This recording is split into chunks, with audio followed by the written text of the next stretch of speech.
Dios les bendiga, hermanos. Bienvenidos a otro estudio más de la palabra de Dios. Glorificamos el nombre de nuestro Dios porque nos permite poder predicar su palabra a través de este medio. Glorificamos el nombre de nuestro Dios. Un saludo a todos nuestros hermanos que nos sintonizan en todas partes del mundo, a la gran familia de Dios que es partícipe de este canal donde se hacen estudios profundos, exegéticos y teológicos de las Sagradas Escrituras. Así que, hermanos, para iniciar queremos hacer una oración porque necesitamos estudiar la Biblia a profundidad. Así que vamos a invocar en nombre de nuestro Dios. Reconocemos, y eso lo dice la palabra de Dios, que siempre hay que orar para pedir la dirección del Espíritu Santo. Así que vamos a orar. Bendito Señor que estás en el cielo, gracias te damos porque nos permites poder predicar tu palabra. Gracias por tu misericordia, por tu gran amor, porque tú eres nuestro Dios. Gracias porque nos permites poder abrir tu santa palabra y poder ser partícipes de este manjar celestial. Bendice a nuestros amigos y nuestros hermanos que los van a escuchar, que ellos puedan apreciar y atesorar tu palabra en sus corazones y que puedan ellos convertirse para la honra y gloria de tu nombre. Te lo suplicamos en el nombre de Jesús. Amén. Ok, hermanos. Hermanos, queremos hacer un estudio profundo sobre Juan el Bautista y la iglesia remanente de los últimos días. Hay un paralelo sorprendente entre Juan el Bautista y la iglesia del tiempo del fin. Quiero decirles, hermanos, de que de alguna manera Satanás buscará la forma y miles de formas de poder opacar el mensaje, de poder coartar el mensaje, porque reconocemos bíblicamente que Satanás anda airado sabiendo que le queda poco tiempo, y el diablo sabe de que este mensaje es el que despierta al mundo de su letargo espiritual y llama a la gente a que salga de Babilonia. Por eso es bien importante que podamos estar alerta acerca de los ataques satánicos y que unos por otros podamos estar orando, fervientes en oración, apoyándonos unos con otros, porque sabemos de que en la unión está la fuerza. Satanás y sus secuaces se están uniendo y nosotros como pueblo de Dios también debemos de estar unidos, estudiando la palabra de Dios, estudiando las profecías, estudiando los eventos finales y orando unos por otros, porque sabemos de que el tiempo en que vivimos es un tiempo muy peligroso y Satanás anda como león rugiente buscando a quien devorar. Basándonos en esto, vamos a iniciar estudiando la palabra de Dios, un tema que tiene que ver con verdad presente, una verdad para este tiempo de la historia, la profecía de Elías en relación con Juan el Bautista y la iglesia remanente de los últimos días. Es interesante, hermano, lo siguiente. La historia lo confirma. Entre Malaquías y el nacimiento de Cristo hubieron aproximadamente 400 años de silencio, o sea, no hubo voz profética. Y en este tiempo es donde se infiltró la apostasía en la nación judía. Cuando hablamos de apostasía, hablamos doctrinas griegas y egipcias que se infiltraron en la nación judía y tradiciones inventadas por los fariseos y, ¿qué diríamos?, de una mala interpretación respecto a las profecías mesiánicas.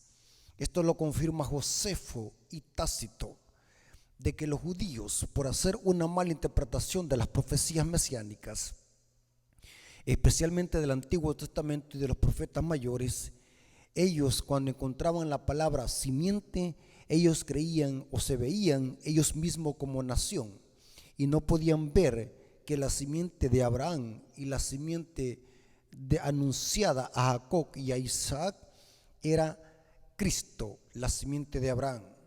Pero los judíos, por una mala interpretación de las profecías mesiánicas, en lugar de ver a Cristo en las profecías, se veían ellos como nación y no al Mesías.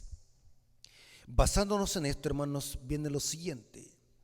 En esta gran apostasía Dios levanta a Juan el Bautista para que Juan el Bautista fuera un reformador y así al mismo tiempo denunciar la apostasía y levantar muchas verdades pisoteadas por los judíos en este tiempo. Noten cómo dice Mateo capítulo 3, versículo 1 al 3.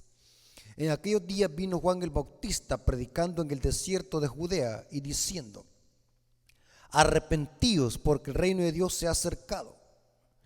Pues este es de aquel quien habló el profeta Isaías, cuando dijo: voz del que clama en el desierto, preparad el camino del Señor, enderezad su senda.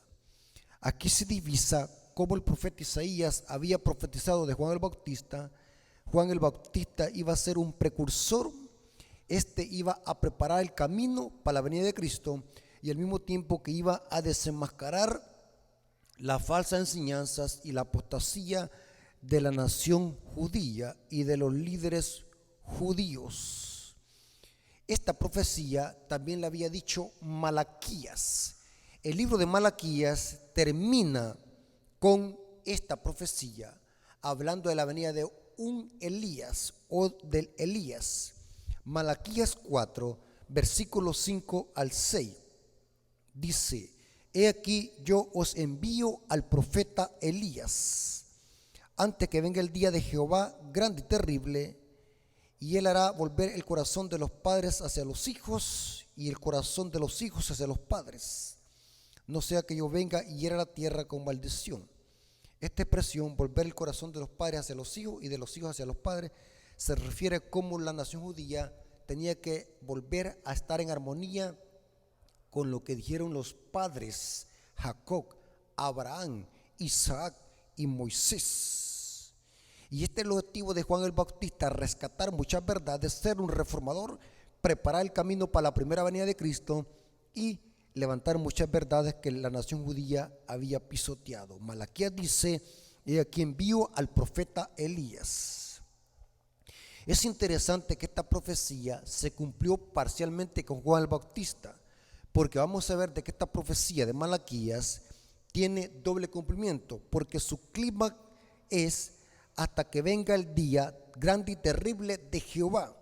Por lo tanto, en los días de Juan el Bautista no se cumplió enteramente esta profecía, porque tiene doble cumplimiento y su clima, que lo vamos a ver en el libro de Apocalipsis. En Mateo capítulo 17, versículo 11 al 13, Jesús, refiriéndose a Juan el Bautista, noten cómo dijo: respondiendo Jesús y les dijo: a la verdad Elías viene primero y restaurará todas las cosas. Noten que habla de un tiempo futuro. Es un tiempo presente refiriéndose a Juan, pero es un tiempo futuro también, porque vimos de que la profecía según Malaquías tiene doble cumplimiento o doble aplicación. Él restaurará todas las cosas, mas os digo que Elías ya vino y no le conocieron, sino que hicieron con él todo lo que quisieron. Así también el Hijo del Hombre padecerá de ellos. Entonces los discípulos comprendieron que les había hablado ¿de quién? De Juan el Bautista, el Elías venidero, que prepararía el camino para la primera venida de Cristo. Era Juan el Bautista, el Elías. Y vamos a ver de que se le llamó Elías, porque a pesar de que Juan era un reformador, denunció la apostasía y una unión ilícita que la vamos a ver, Juan el Bautista venía con el espíritu y el poder de Elías. Aparte que Juan el Bautista vestía como Elías, y vamos a ver de que hay ciertos paralelos entre Elías el Tisbita, que denunció la apostasía entre el rey Acab, la prostituta Jezabel y los falsos profetas de Baal. Hay una estricta y perfecta tipología y armonía con Juan el Bautista y con la iglesia del tiempo del fin, o el remanente, mejor dicho. En Lucas 1, versículo 14 al 17, Jesús, o Lucas mejor dicho, hablando acerca de Juan el Bautista, noten cómo Lucas, un médico gentil de nacionalidad romana, noten con qué palabras describe el nacimiento de Juan el Bautista, profetizado por los profetas Malaquías e Isaías. Dice: y tendrás gozo y alegría, y muchos se regocijarán de su nacimiento, porque será grande delante de Jehová, porque él iba a ir preparando el camino para la venida de Cristo, la primera venida. No beberá vino ni sidra, y será lleno del Espíritu Santo, aún desde el vientre de su madre. Y hará que muchos de los hijos de Israel se conviertan al Señor Dios de ellos. O sea que muchos se iban a convertir a través de la predicación de este reformador. E irá delante de él con el poder y el espíritu de Elías, para hacer volver el corazón de los padres hacia los hijos, y de los rebeldes a la prudencia de los justos, para preparar al Señor un pueblo bien dispuesto. Es interesante, hermano, que Juan el Bautista se levantó en una época de gran apostasía doctrinal que se había infiltrado en la nación judía hipóstata por una mala interpretación de las profecías mesiánicas. Un pueblo que estaba ciego, desviado del mensaje, desviado de su cometido. Un pueblo apóstata que criticaban y denunciaban a los paganos por ser idólatras, pero ellos mismos eran idólatras de sí mismos, que Jesús les dijo que eran hijos del diablo, Juan 8:44.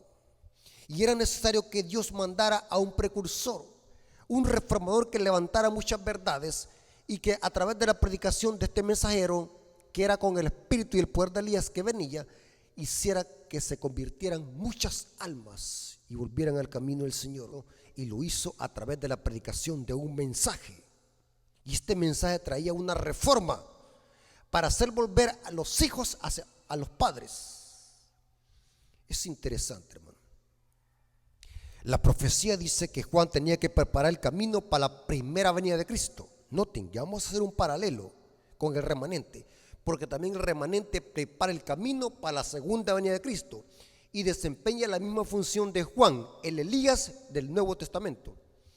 Noten cómo dice Mateo 3:3: pues este es aquel de quien habló el profeta Isaías cuando dijo: voz del que clama en el desierto, preparad el camino del Señor, enderezad su senda. Noten que Juan el Bautista venía a preparar el camino para la primera venida de Cristo. ¿Y cómo lo hacía? A través de un mensaje. Mateo 3, versículo 11 al 12. Juan el Bautista dijo lo siguiente: ¿cuál era su misión y para qué había venido? Yo a la verdad os bautizo con agua para arrepentimiento, pero el que viene tras de mí, cuyo calzado yo no soy digno de llevar, es más poderoso que yo. Él os bautizará con el Espíritu Santo y con fuego. Su aventador está en su mano, y limpiará su era, y recogerá su trigo en el granero, y quemará la paja en fuego, que nunca se apagará. Y quiero hacer un pequeño paréntesis sobre este versículo, algún pincelazo para que puedan entender qué significan estas palabras que acabo de leer. Hermanos, Juan el Bautista no era perfecto y no tenía el conocimiento absoluto de esta verdad que estaba predicando a él mismo, pero que no la comprendía completamente. ¿Por qué razón? Juan el Bautista creía de que solamente una vez iba a venir Cristo, y era su primera venida, y que en su primera venida Cristo iba a establecer su reino, hablando políticamente, porque los judíos estaban esclavizados por la nación romana, y muchos judíos creían de que con la venida de Cristo iba a libertarlos literalmente de una esclavitud física por el yugo de Roma. Y Juan el Bautista de alguna manera se había contaminado con esta creencia, y él creía de que Cristo en su primer venida iba a quemar la paja con fuego e iba a limpiar su era. Esto lo vemos reflejado cuando Juan el Bautista estaba preso en la cárcel. Dice que mandó a sus discípulos a preguntar si él era el que había de venir o esperaran a otro, porque Juan el Bautista no creía o no tenía un concepto amplio de que Cristo iba a venir por segunda vez. Pero cuando Cristo le dijo a los discípulos: quédense aquí y vean lo que voy a hacer, y Cristo hizo muchos milagros, sanó muchos enfermos, y ya después en la tarde se fueron los discípulos de Juan a decirle a Juan lo que habían visto. Entonces Juan comprendió que él era el Mesías, el que había de venir y el que estaba esperando él. Es interesante que Juan creía solamente en una primera venida. Por eso es que él había dicho en estas palabras: Él limpiará su era, el aventador está en su mano, y él recogerá su trigo en su grano y la quemará la paja con fuego, que nunca se apagará. Y quiero hacer otro pequeño paréntesis aquí. La expresión "y quemará la paja con fuego, que nunca se apagará", esto se cumplirá en su segunda venida de Cristo, cuando sean exterminados los impíos y sean echados al agua de fuego. Inclusive, esto va más allá de la segunda venida de Cristo, porque los impíos son quemados después de los 1000 años, según Apocalipsis 20, versículo 8 al 9. Pero el paréntesis que quiero hacer aquí es sobre la expresión "y nunca se apagará". Esta es una mala traducción que está en la Reina Valera 1960. El griego no lleva la palabra nunca, sino que el griego dice: "y quemará la paja con fuego, que no se apagará". No dice nunca, sino dice no se apagará, porque no se apagará mientras haya algo que quemar. Eso ya lo vimos en otras exposiciones teológicas, haciendo un análisis exegético del término olán y aionos. Es interesante, hermanos, que aquí Juan está diciendo cuál era su función, y es preparar el camino para la venida de Cristo, y lo hizo a través de un mensaje. Reconoció él perfectamente de que él había venido para preparar el camino para la primera venida de Cristo. Juan el Bautista, el segundo Elías del Nuevo Testamento. Ahora, otro detalle muy interesante es lo siguiente: la alimentación de Juan el Bautista, porque esto tiene que ver con el remanente del tiempo del fin cuando hagamos el paralelo. ¿Cuál era la alimentación de Juan el Bautista? Aparte que Juan el Bautista vestía con una vestimenta especial que anunciaba la pompa exuberante de los fariseos hipócritas, aparte que Juan predicaba un mensaje especial y distintivo, también Juan tenía una alimentación especial. Noten cómo dice Mateo 3, versículo 4: "y Juan estaba vestido de pelo de camello". Por eso es que lo comparaban con Elías, porque así vestía Elías. "y tenía un cinto de cuero alrededor de sus lomos, y su comida eran langostas y miel silvestre". Noten lo que comía Juan el Bautista.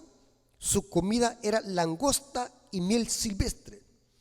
Pero quiero que los espaciemos un momento en qué es esto de langosta, porque de esto dependerá si entendemos correctamente el régimen alimenticio que tendrá el remanente antes del tiempo del fin, y el remanente que prepara el camino para la segunda venida de Cristo, porque es un paralelo. ¿Qué es comer langostas y miel silvestre? Espaciémonos en lo que es langosta. Miel, por lo menos sabemos que es miel. Miel es miel. Sobre la alimentación de Juan el Bautista ha habido discrepancia en muchos expositores. Muchos han sugerido que langostas, o la palabra langosta, significan insectos, como una especie de saltamontes.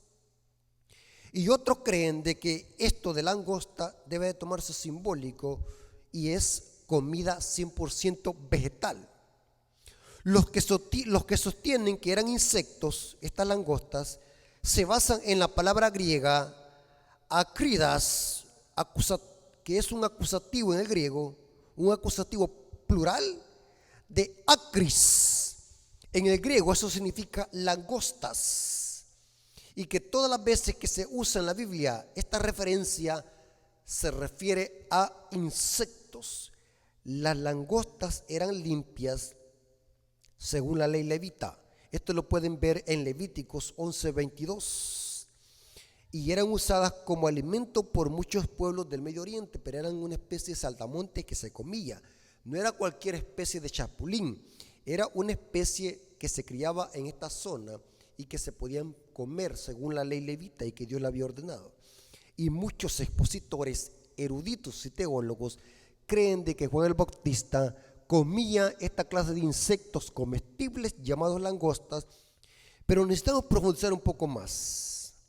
Acris es la palabra que se emplea en los autores clásicos del griego. Por ejemplo, tenemos a Homero, Aristóteles, Teocrito, Teofratos, y también los padres eclesiásticos como Epifanio, Anastasio, Isodoro de Pelusa o Pelusiato, etc., para referirse a insectos conocidos en español como langostas o saltamontes. Es interesante esta información, hermanos. Tómela, ponga atención a lo que estamos estudiando, analice esta información porque le va a servir para que podamos identificar si en verdad Juan el Bautista comía insectos o otra clase de alimento vegetal. Algunos comentaristas dicen lo contrario. Noten que hay dos posturas sobre lo que comía Juan el Bautista y sobre la palabra langostas, acris. Algunos comentaristas dicen que diversos padres de la iglesia y comentadores eclesiásticos explican que lo que dice Mateo 3:4 referente a la alimentación de Juan el Bautista no se refiere a langostas literales, sino a alimento netamente vegetal. Notemos algunos comentaristas. Isodoro el Pelusiota, año 425 después de Cristo, dice lo siguiente. Dice que las langostas que Juan comió no son como lo piensan algunas personas ignorantes, animalejos parecidos a escarabajos. Lejos de eso, son en realidad las puntas de plantas. Griego acremones, latín sum mititatis. En su quinta epístola, Isodoro habla de que Juan comía las partes tiernas de las plantas. Interesante lo que dice este comentarista. Otro comentarista, en su comentario sobre Mateo, Teofilacto de Bulgaria, año 1775, observa: algunos dicen que las langostas son plantas, las cuales llaman melagra. Otros dicen que son los frutos silvestres del verano. Esto lo dice en su libro Migne, tomo 123, columna 173. Noten este otro comentarista, Calixto de Niceforo, año 1400 después de Cristo. Dice que su historia eclesiástica, que Juan solía estar en lugares desiertos donde se alimentaba del follaje de las plantas y las puntas de los árboles. Eso lo dice el libro Migde, tomo 145, columna 676. Lo extraje esta información del comentario bíblico adventista, que hace referencia a estos comentaristas de que es imposible que Juan el Bautista comiese insectos o chapulines o saltamontes, sino que lo que comía Juan el Bautista era alimento 100% vegetal. Aquí dice que era follaje de plantas, los cuales se llaman melagra. ¿Pero qué es eso? Estas langostas eran algarrobas. ¿Qué son algarrobas? La más firme es lo que sostienen de que Juan el Bautista comía del fruto de la Cerotanía silicua, nombre científico, o como se le llama, algarrobas. Este árbol, cultivado aún en Palestina, da por fruto una vaina dura en cuyo interior se encuentran semillas comestibles. Lo más seguro de que Juan el Bautista se alimentaba de esta clase de frutas o de alimento vegetal llamado algarrobas. Es interesante, hermanos, que Elena de White concuerda con muchos comentadores. Elena de White afirma categóricamente de que Juan el Bautista comía algarrobas y que su alimento era 100% vegetal. Esto lo dice en su libro Consejos sobre Salud, página 71, párrafo 4. Juan se separó de sus amistades y de los lujos mundanales. La sencillez de su indumentaria, un vestido fabricado de pelos de camello, fue una aguda reprensión para la extravagancia ostentosa de los sacerdotes judíos. O sea que por la ropa también Juan testificaba. Ojo con esto, adventistas. La ropa no salva a nadie, pero cuando Cristo te salva, cambia hasta tu forma de vestir. Porque hay algunos hermanos que dicen, no importa cómo te vistas, lo que a Dios le importa es el corazón. Y usan ese argumento falaz para justificar la mala indumentaria cristiana. Y esto está muy de moda en la iglesia. Una gran depravación aún en la vestimenta. Ahora, noten cómo dice: su vestido fabricado de pelos de camello fue una aguda reprensión para la extravagancia ostentosa de los sacerdotes judíos, así como para las demás gentes. Su alimentación completamente vegetariana, de algarrobas y miel silvestre, constituía una reprensión contra la complacencia de los apetitos y la glotonería prevaleciente por doquier. Elena de White confirma que lo que comía Juan el Bautista eran algarrobas y su régimen era 100% vegetal. Es interesante, hermano, que todo esto cuadra perfectamente bien con el estilo de vida del remanente del tiempo del fin y con el mensaje que predicará este remanente y con la misión de este remanente, y es preparar el camino para la segunda venida de Cristo. Todo cuadra perfectamente bien. Ahora, es interesante, hermano, que esto que Juan el Bautista hacía, preparar el camino para la primera venida de Cristo, preparar un mensaje que denunciaba la apostasía y el pecado, y ser un reformador, y tener un régimen alimenticio netamente vegetariano, aún testificaba con su forma de vestir. Esto trajo persecución a Juan.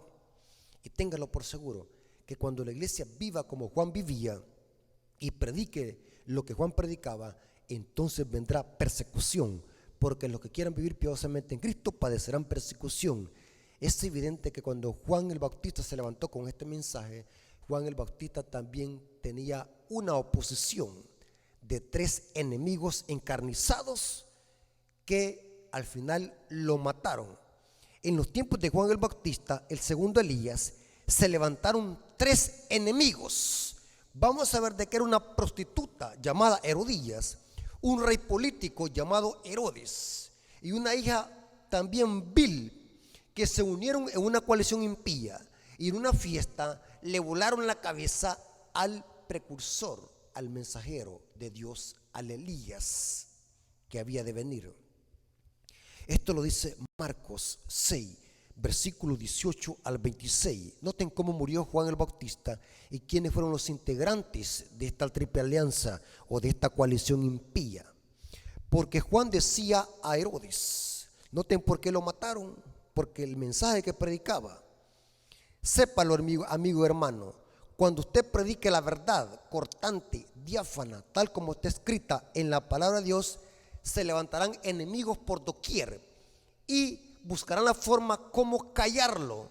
Aquí vemos de que el diablo usó a 3 integrantes para matar al profeta de Dios, porque Juan denunciaba el pecado, porque Juan decía a Herodes, no te es lícito tener la mujer de tu hermano, pero Herodías le acechaba. Noten, aquí está la prostituta, y deseaba matarle. ¿Pero por qué? Si el profeta no había hecho nada malo. ¿Por qué lo querían matar? Solamente porque denunciaba la apostasía y el pecado y esta unión ilícita entre esta prostituta y el rey Herodes, y les echaba a matarlo, y no podía, porque Herodes temía a Juan, sabiendo que era varón justo y santo, y le guardaba a salvo, y oyéndolo se quedaba muy perplejo, pero le escuchaba de buena gana.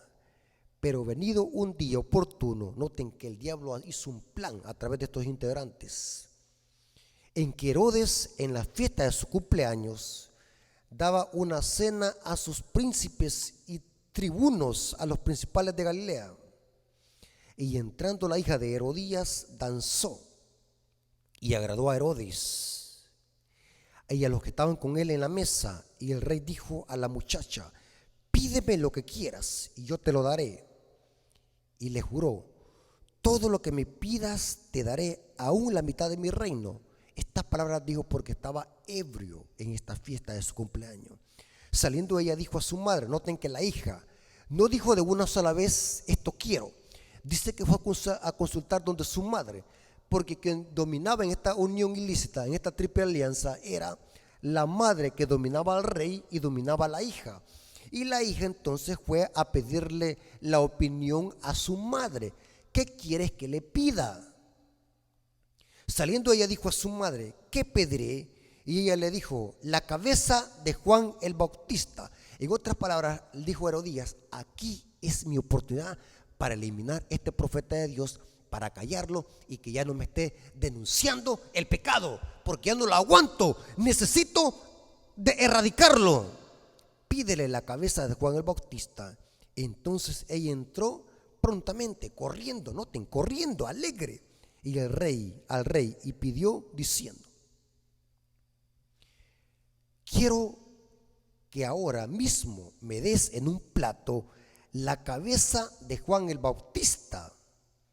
El rey se entristeció mucho, pero a causa de su juramento y de los que estaban con él en la mesa, no quiso desecharla. Esta escena que se vio allí, hermanos, en este cumpleaños, esto fue satánico. El diablo se gozó en esta fiesta al ver de que le cortaron la cabeza al profeta de Dios.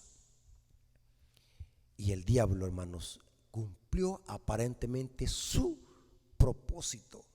Pero, hermanos, a Dios nadie le gana. Dios siempre vence. Hay misterios en la Biblia, hermanos, que no los podemos explicar. Hay preguntas que no tienen respuesta, que en el cielo se las vamos a preguntar a Dios. ¿Por qué este hombre tan fiel y justo tuvo que morir de esa manera? Un hombre que predicó tu palabra, un hombre que fue fiel y que dio su vida. ¿Por qué? ¿Acaso no es Dios justo que debía haberlo salvado? Son misterios que no tienen respuesta aquí en esta tierra, pero que en el cielo las tendremos. Pero hubo una triple alianza para matar al profeta de Dios: una prostituta, un rey político y una hija que obedecía la orden de la madre, para que la hija fuera donde el rey político y el rey político recibiera una orden dada por la madre para quitarle la cabeza al profeta de Dios. Tremendo, hermanos. La tipología es exacta. Ahora viene lo siguiente. El tercer Elías representa la iglesia remanente del tiempo del fin, predicando los mensajes de los tres ángeles. Si usted está predicando estos mensajes, usted forma parte del Elías del tiempo del fin. O sea, el tercer Elías no es una persona, sino que representa a un remanente, a un grupo de hijos de Dios fieles, que al final de la historia levantarán la bandera, denunciarán la apostasía imperante en el mundo a través de una unión ilícita entre una ramera, que ya la vamos a ver que en Apocalipsis se le llama la Babilonia, que tiene hijas y que fornica con los reyes de la tierra. Pero Dios ha elegido a este remanente, al Elías del tiempo del fin, para que este remanente prepare el camino para la segunda venida de Cristo, así como lo fue Juan el Bautista para preparar el camino para su primer venida de Cristo. Elías representa al remanente del tiempo del fin. Noten cómo dice esta cita de la sierva del Señor que está en Profetas y Reyes, páginas 169 y 170, dice: Elías fue un símbolo de los santos que vivirán en la tierra en ocasión del segundo advenimiento de Cristo y que serán transformados en un momento y en un abrir y cerrar de ojos a la final trompeta. En otras palabras, los 144,000. Y se cita 1 Corintios capítulo 15 del versículo 51 al 52. Así como Elías fue levantado en un tiempo de rebelión y apostasía, Dios levanta a un remanente para predicar un mensaje distintivo, y que este mensaje distintivo tiene doble misión: preparar el camino para la segunda venida de Cristo y al mismo tiempo denunciar estos sistemas que se llaman Babilonia la Grande en las profecías de Apocalipsis. Este mensaje prepara el camino para la segunda venida de Cristo. Eso lo dice Apocalipsis 14:14, porque después de la proclamación de estos mensajes se ve viniendo a Cristo, viniendo en las nubes con una voz aguda. Esto representa su segunda venida. Al mismo tiempo, estos mensajes desenmascaran esta triple alianza entre la Jezabel, los reyes políticos y las hijas que son rameras. En Apocalipsis 16, versículos 13 y 14, a esta triple alianza se le llama el dragón, la bestia y el falso profeta. Eso lo dice Apocalipsis 16, versículos 13 y 14. Así como fue en los tiempos de Elías, que había una coalición entre Acab, Jezabel y los falsos profetas de Baal, así también Satanás levantará una triple alianza para matar y tratar de exterminar al remanente, pero no lo hará, porque el remanente estará sellado. Noten cómo dice Apocalipsis 17, versículo 1 al 3, o mejor hasta el 5. Noten cómo se describe a los enemigos de Elías, que ahora ya no son literalmente personas, sino que ahora son sistemas. Apocalipsis 17 dice lo siguiente: vino entonces uno de los 7 ángeles que tenía las 7 copas y habló conmigo diciéndome: ven acá y te mostraré la sentencia contra la gran ramera. Noten que esta ramera está en paralelo con Herodías y Jezabel, la que está sentada sobre muchas aguas. O sea, que significa que esta ramera controla a las muchedumbres con su vino. Las aguas, según el versículo 15, son pueblos, muchedumbres, naciones y lenguas. Y noten cómo dice: con ella han fornicado los reyes de la tierra. Noten que aquí Acab y Herodes está representado por los reyes de la tierra, porque ahora son sistemas con la cual han fornicado los reyes de la tierra, y los habitantes de la tierra se han embriagado con el vino del furor de su fornicación. Y me llevó el espíritu al desierto y vi una mujer sentada sobre una bestia escarlata, llena de nombres de blasfemia, que tenía 7 cabezas y 10 cuernos. Y la mujer estaba vestida de púrpura y escarlata, y adornada de oro y piedras preciosas y de perlas, y tenía en su mano un cáliz lleno de abominaciones de la inmundicia de su fornicación. Noten, ya divisamos a la ramera y a los reyes de la tierra. Y las hijas, que está simbolizada por la hija que le pidió la cabeza de Juan el Bautista por orden de la madre, esas hijas las encontramos en Apocalipsis 17:5. Pero vamos a ver de que estas hijas son muchas y todas son rameras. Y en su frente un nombre escrito: Babilonia, un misterio, la grande, la madre de las rameras. Noten, 3 integrantes, pero que en Apocalipsis están como sistemas. Como el remanente es un pueblo de Dios, un grupo de remanente que predica el mensaje del tercer ángel, también los enemigos de Elías son simbólicos, representan a sistemas. La ramera, que representa una iglesia apóstata; las hijas, que son iglesias también apóstatas, que se atienen a la doctrina de la madre; y los reyes de la tierra, que son todos los poderes políticos que se unirán con este sistema para perseguir al remanente, que en la profecía se le llama los santos que guardan los mandamientos. Noten cómo dice esta cita: Consejos para la Iglesia, página 104, párrafo 1, dice: los 3 ángeles de Apocalipsis 14 representan a aquellos que aceptarán la luz de los mensajes de Dios y salen como agentes suyos para pregonar la amonestación por toda la anchura y longitud de la tierra. O sea que estos 3 mensajes de los 3 ángeles los predica un remanente que en las profecías está simbolizado como el tercer Elías.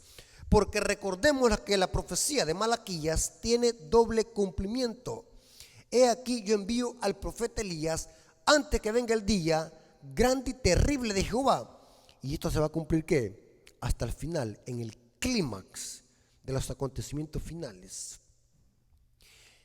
La pregunta que viene a continuación es la siguiente: ¿qué clase de alimentación será la que comerá el tercer Elías del tiempo del fin?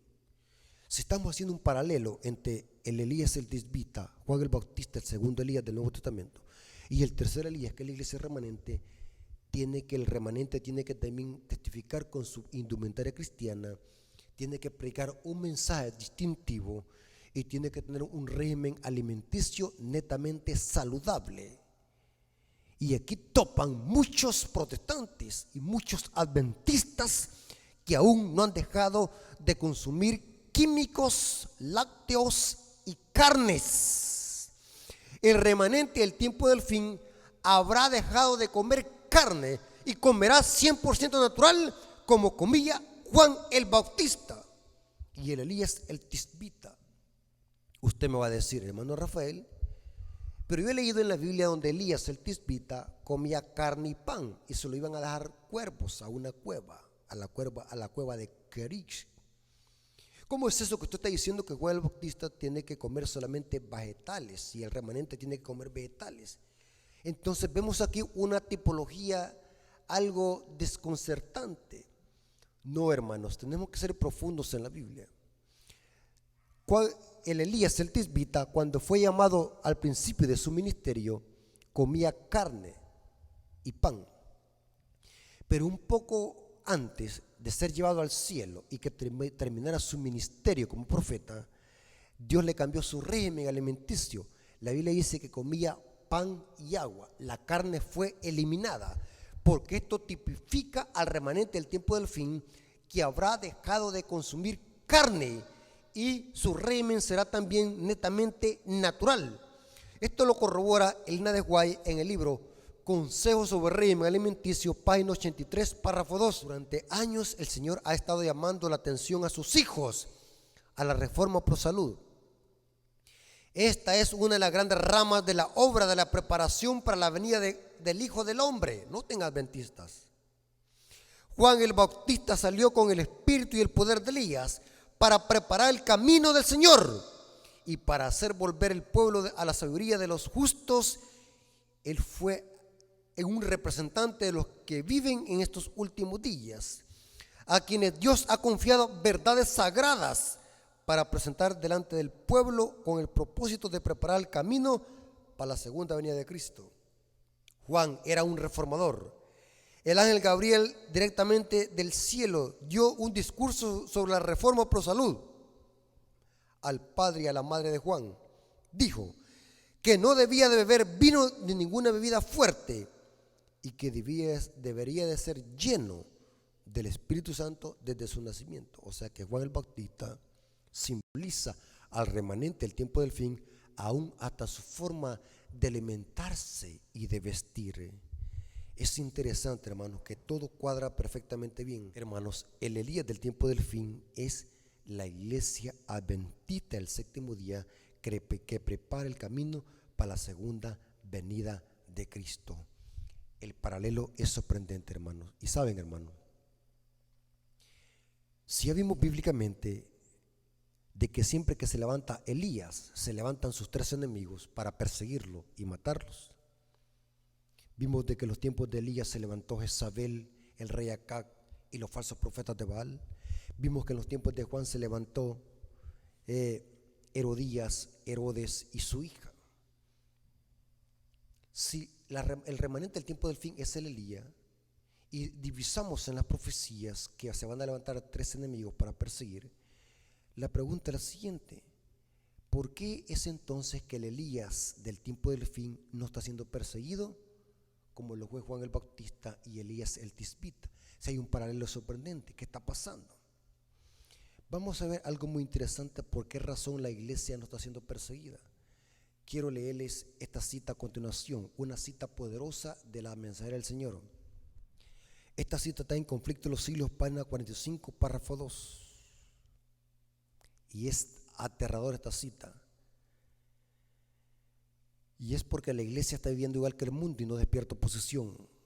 De nada sirve que prediquemos un mensaje si no lo vivimos. Por eso es que la persecución no viene. Cuando la iglesia vive en armonía con el mensaje que profesa, vendrá la persecución, así como lo hizo Jezabel con Elías el Tisbita y como lo hizo Herodías con Juan el Bautista para quitarle la cabeza. En los siglos, página 45, párrafo 2 dice: otro asunto hay de más importancia aún, es que debería llamar la atención a a la iglesia de hoy en día. El apóstol Pablo declara: todos los que quieran vivir piadosamente en Cristo padecerán persecución. Se cita 2 Timoteo 3:12. Y noten la pregunta que dice: ¿por qué entonces parece adormecida la persecución en nuestros días? Y responde: el único motivo es que la iglesia se ha conformado a las reglas del mundo y por lo tanto no despierta oposición. La iglesia, la religión que se profesa hoy, no tiene el carácter puro y santo que distinguiera a la fe cristiana en los días de Cristo y los apóstoles. Si el cristianismo es aparentemente tan popular en el mundo, ello se debe a tan solo al espíritu de transigencia con el pecado, a que las grandes verdades de la palabra de Dios son miradas con indiferencia, y a la poca piedad vital que hay en la iglesia. Revivan la fe y el poder de la iglesia primitiva, y el espíritu de la persecución revivará también, y el fuego de la persecución volverá a encenderse. Hermanos, ¿por qué la iglesia no está siendo perseguida? Porque la iglesia vive igual que el mundo, comemos igual que el mundo, nos vestimos igual que el mundo, miramos lo que el mundo ve. Hemos imitado al mundo en todo su esplendor y no hay diferencia. ¿Para qué la ramera va a perseguir al tercer Elías si el remanente aún no vive como debe de vivir? Por eso es que en la iglesia tiene que haber una reforma y un revivimiento, y lo que lo producirá será el mensaje del tercer ángel. Va a haber un zarandeo en la iglesia, y el que va a dar el fuerte pregón van a ser los 144,000, o sea, la iglesia purificada, el trigo que quedará fiel al final de la historia, quedará el último pregón y preparará el camino para la segunda venida de Cristo. Hermanos, el paralelo es sorprendente, hermanos.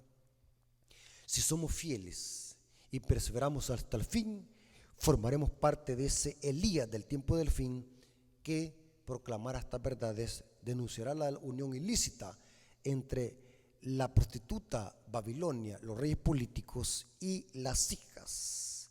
Y cuando esto suceda, vendrá la persecución del remanente. Apocalipsis 12:17 dice que entonces el dragón se llenó de ira contra la mujer. Aquel dragón representa a los poderes políticos unidos, una coalición impía, unidos con un solo propósito: perseguir a este remanente que dice: los que guardan los mandamientos de Dios y tienen el testimonio de Jesús. Lo mismo que le pasó a Elías el Tisbita y a Juan el Bautista. Dios tenga misericordia de nosotros y pueda hacer de que podamos vivir en armonía con este mensaje que profesamos, para que formemos parte del tercer Elías. Hermanos, Dios les bendiga y que la honra y la gloria sea por nuestro Dios. Vamos a orar. Señor que estás en el cielo, gracias por tu palabra, porque es una guía segura en este mundo de tinieblas y engaño. Nos hemos dado cuenta en el paralelo sorprendente entre Juan el Bautista, Elías el Tisbita y el remanente del tiempo del fin. Gracias, Señor, por tu palabra. Gracias por estas profecías que nos divisan el tiempo del fin, y que como pueblo debemos de estar en armonía con este mensaje, ya sea en la alimentación y en la indumentaria cristiana, porque esto tiene que ver con la reforma que presenta el mensaje del tercer Elías. Gracias, Señor, por tus bendiciones y porque nos permitiste predicar tu palabra. Bendice a nuestros hermanos y amigos, te lo suplicamos en el nombre de Jesús. Amén. Hermanos, como siempre les digo, los invito a que se suscriban a mi canal, puedan compartir este material, invitar a otras personas a que se suscriban a este canal y que puedan darle like, activar las notificaciones, porque de esa manera, cuando hay actividad en los videos y en el canal, YouTube recomienda este video para que otras personas puedan verlo. YouTube lo sugiere. Hay personas que abren su aplicación en su teléfono o en su computadora y de repente les aparece el video. Es porque YouTube sugiere los videos aunque la persona no lo esté buscando. De esa manera trabaja esta plataforma. Así que invito a que se suscriban al canal, apoyen el ministerio, oren por este ministerio y por su siervo, para que podamos estar con fuerza espiritualmente, para que podamos estar pregonando estas verdades antes de que sea demasiado tarde. Dios nos bendiga, hermanos, y que la honra y la gloria sea por nuestro Dios. Amén.